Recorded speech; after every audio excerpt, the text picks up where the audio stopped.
لوله می آوردی خب بده مردم اونو بده این بالا رو ضربه بزنم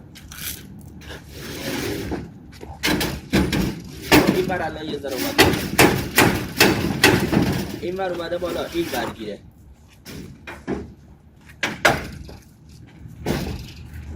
با دستی هول بدی بچه آجی الان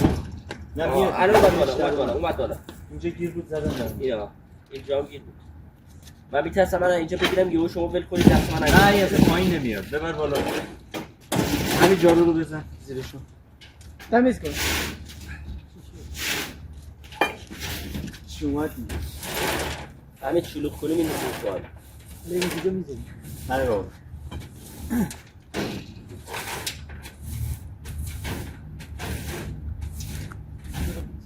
چلا برو شلنگو پیش آره همین میه بریم ببین همین اینو بذار بریم من و تو همین نفس بگیر این لازمه صندوق باید اینجا گرفتنش بعد از اون مراسم میکنه ولی نه که با حبیب لجه نفس برو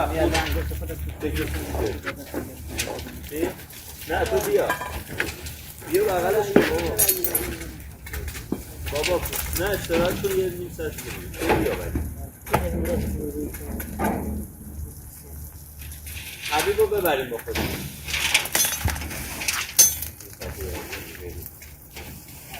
برو جلال نگاه من بذار اونو برو از پشت بگیر آب بیار این تمام کن میاد یا دیگه اون تنگاش که نمیفره بودن بازی بیا جلال پارکینگ یه کرد ماشین نبود ها؟ ماشین نبود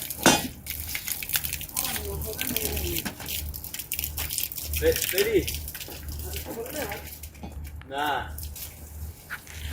گفت اگه نیومدن بگو بیا اسم میرسه این اومد تعمیم من نمیدونستم وقت نهاری کنه واقعا نمیدونستم خواب بودن تعمیم حالا شما الان وقت نهاری کنه دقیقه دیرتر میشه میاد داد نه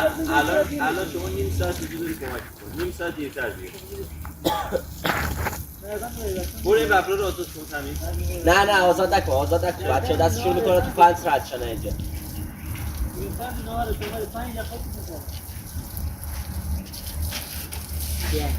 بودو دیگه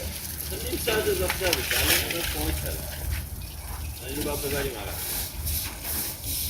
اینجوری دیگه نشد علی دادم تمیز اون سنگ داره اگه خود فکر میکنه چه خبره جانم حالا خالی کردم الان دستو داریم میشوریم بعد میبرم الان انتهای راه رو بعد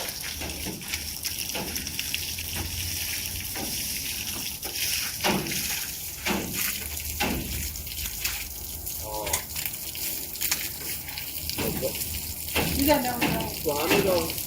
رو بغل خودش دیگه میبریم ته راه رو بلنگ اینو میرسه میگیریم چپقش میرسیم یالا شا خوبه دیگه میاد آبادی شده نه راه رو میگیریم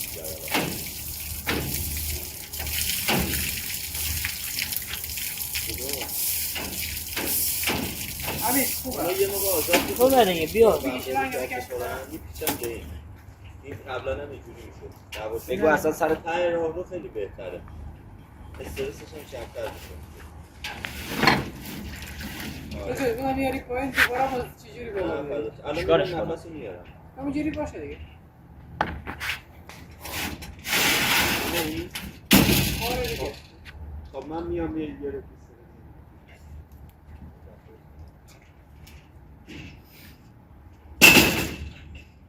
اون است؟ آره گفت الان رسیدم خونه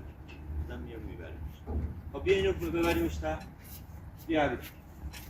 اینه این سری